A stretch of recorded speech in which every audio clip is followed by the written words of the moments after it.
Good morning.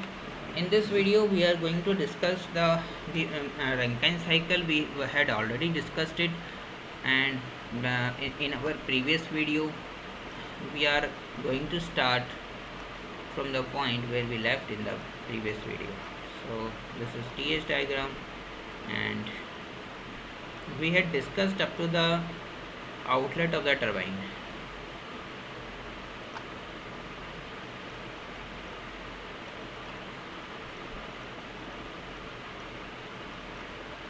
So we were on point 4. We had discussed that the 3 to 4 process is a work output process. This is a work input process, and the entire process of 2 to 3 is a Q input, that is a heat input process occurring inside the steam generator. Now 4 to 1. What happens in the 4 to 1 process? 4 to 1 process is the process of condensation, and during this process the outlet output steam, the steam after expansion in the turbine, having lost its pressure, has come to a pressure P2, which is much less than the pressure P1. Now this pressure P2, which is less than the pressure P1, now the steam is at pressure P2, and it is going to change a phase by interacting, by giving its latent heat to the water, which is coming from a water source, from a big water source like a river, or generally it is a river only. And now what is going to there is going to be a phase change from the steam at lower pressure to water, and this happens in the process 3 to 4, and it happens in a heat exchanger which is called as the condenser. During the condensation process, the heat is taken out, the latent heat is given out, the latent heat of the working fluid is taken out. So this is the process where the where the phase change from the steam at point 4 takes place up to the point 1, and this is the Q out, that the latent heat of condensation, it is taken out by the working fluid. Now at the point 1, now at the point 4 we have the at the point 4 we had the steam. Also we had the quality at the point 4 itself is not 100%, means at the point 4 also we have a situation which is the steam is say let 80% dry, mean the quality of the steam is 80%, mean dry steam is 80%, but there are wet particles also.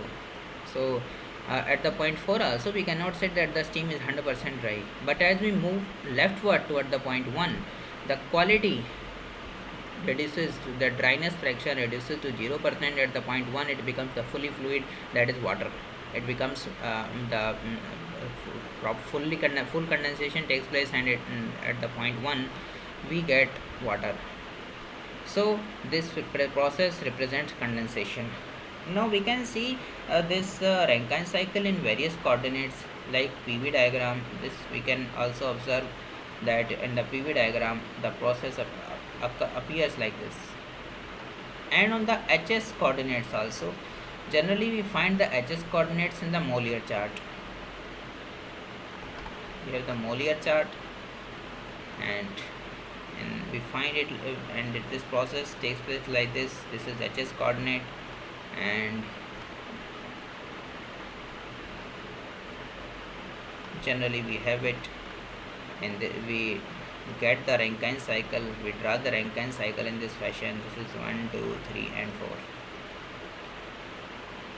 So these are certain situation. One thing also we have to note that in the PV diagram, how the constant temperature lines are drawn, they are drawn like this, while in the case of TS diagram the constant pressure lines are drawn like this. So we can very well understand it. Rest of the processes and their details are same. In the next video, in the next slide, we are going to see. In this slide we have already discussed actually. So what is there?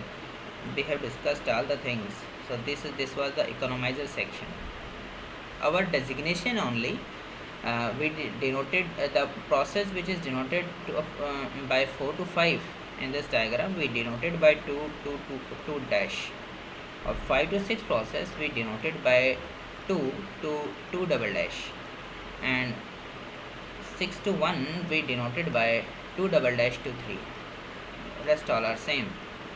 So here we are going to get the total heat absorbed is denoted by this area. This we have to say. The total heat absorbed in the steam superheater, steam generator actually, not superheater, steam generator is denoted by this area, and we can see that the fraction that there are parts of it. This portion is this portion of the heat is absorbed in the steam superheater, this much portion in the steam evaporator, and this much portion in the steam economizer. We have already discussed it also, and we can thereby calculate the fractions. The only new thing that is being described in this slide is the fraction. They have calculated the fraction. How much fraction of the total heat is being absorbed in the economizer, and the similar things in the evaporator, and how much fraction of the total heat is being absorbed in the superheater. Now, one thing also we have to know. As the pressure increases, the latent heat decreases. This situation, this statement would become more clear as we keep on as we draw constant pressure lines. This is the constant pressure line which we have drawn it at pressure P1. Now this is the constant pressure line at pressure P2, and we keep on drawing this pressure P3 and P4. Now we can see that this area, this portion gets reduced in the length. This portion gets reduced, and this portion is what? This portion is actually the latent heat portion. This portion gets reduced. So one thing we can conclude, that as the pressure increases from P1 to P4, P1 to P2 to P3 and to P4, finally the latent heat goes on decreasing, because the length of this portion, length of the dome shaped region, which was denoted by 2 dash to 2 double dash, keeps on decreasing. We could see it graphically. Again, we may reach at a point that now the question arises, can we be able to increase the pressure to such a high value that the latent heat is very small or gets completely avoided? The latent heat portion the latent or the dome sheet portion gets completely avoided. The answer is yes.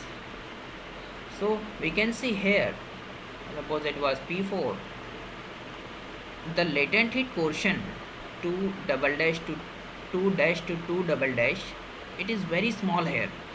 Now if we further increase the pressure to P5, let us say, can there be a situation that we may be completely able to avoid this dome shaped region? Yes, there can be such a situation, and such a situation occurs in the supercritical boilers, and these pressures, like that of the pressure P5, we have used it. Let us say this pressure is P5, and these conditions do happen in the supercritical boiler. In the boiler, what happens? There, under such situation, 40% of the total heat is absorbed in the superheater. When these boilers operate above the critical pressure, there is no evaporator or the boiling section, because there is no latent heat. Because these boilers operate above the now the pressures are above the critical pressure, so there is no need of the boiler section. There is a transition zone when all the liquid is being suddenly flashes into the vapor. So these boilers operate at supercritical pressures, that is above the critical point. And what is the critical point? I have already mentioned it in the previous videos of the same series, and so we are not going to discuss it now. Now we have a shortage of time, so we have to further describe the internally reversible and irreversible processes and the Carnot cycle also, which we are going to do in our next videos.